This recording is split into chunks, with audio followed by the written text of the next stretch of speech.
Hey guys, what is up? And Shadolance back for another review. Finally getting around to the PP-19 mod camo. I've had this review requested by 4 different people, so I'm not going to say names this time. But thank you all for requesting this. I am going to go ahead and finally respond to your request. I know it took me over a month, but I am finally here. Definitely helps the fact that they actually gave it out for 5 days, so yeah. Going straight into the stats. Damage of 37, portability of 80, rate of fire of 82, accuracy of 70, and recoil of 73. The PP-19 series in general is known for being one of the big 3 from the original combat arms, the UMP, the P90, and the PP-19. These are the 3 most overused SMGs from early combat arms. The PP-19 mod camo is a very old SMG in combat arms. It's a really nice one for a reason. It's very much underused. It's of the big 3, it is the most underused and isn't really seen around so much anymore, although I don't know why, because it's a fantastic gun. A lot of people don't typically like the PP-19 series because of the massive overall spread. However, I personally find it more useful than P90 in a lot of reasons, in a lot of instances, for a couple of reasons. First of all, is that it has an even larger magazine size. It doesn't have that lowered 50 of 50, so you're missing a few shots out of your total magazine size. The average for an SMG, remember, is 120. The P90 only has 100 total. The PP-19 mod camo with a 65 of 65 actually has 10 extra shots of 130 total. Very nice, and it has a very fast reload for that number of shots. It's basically the perfect combination between a machine gun and an SMG. Looking at the stats, damage of 37 is very, very high for an SMG. Usually you don't see anywhere above a, 35-ish? 37 is great, and the damage drop-off on this gun is very low. So it's a very consistent 3 to 4 shot kill for an SMG at even longer ranges, which is really nice. Portability of 80 isn't exactly high anymore. That used to be considered very high, but not anymore with the average of 90 these days. The rate of fire of 82 is also a little bit low.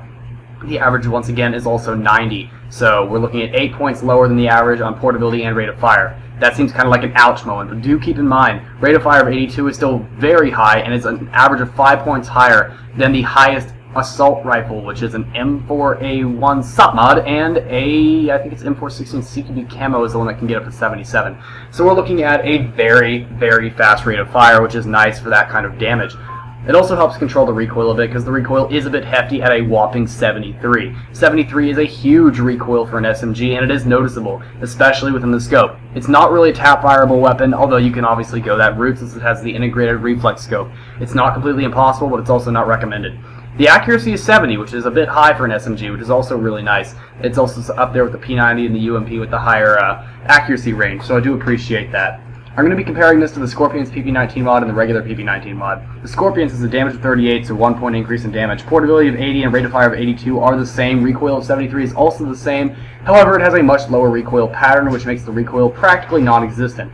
The accuracy of 72 on the Scorpions is 2 points above the accuracy on the PP-19 mod camo. The Scorpion's PP-19 mod was one of the first epics to come out with the Vipers, the Scorpions, and there was one more SMG.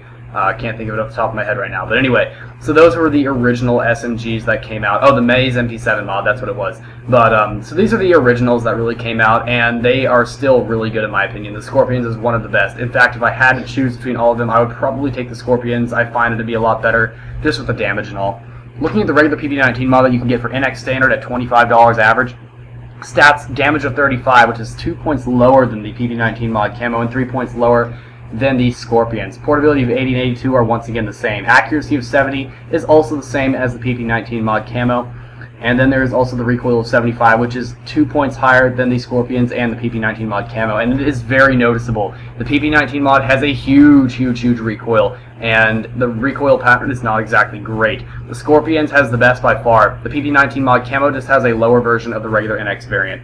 So, all in all, Scorpions, totally worth it. PP-19 mod camo, really up to you. I would never buy the PP-19 mod just because it has awful, awful recoil. But that's all I really have to say for the review today, guys. Thank you for watching. Please rate, comment, subscribe. Check out TeamSpeak 3. Add me on Skype if you really want to, and I will see you guys in the next review. Shadolance out.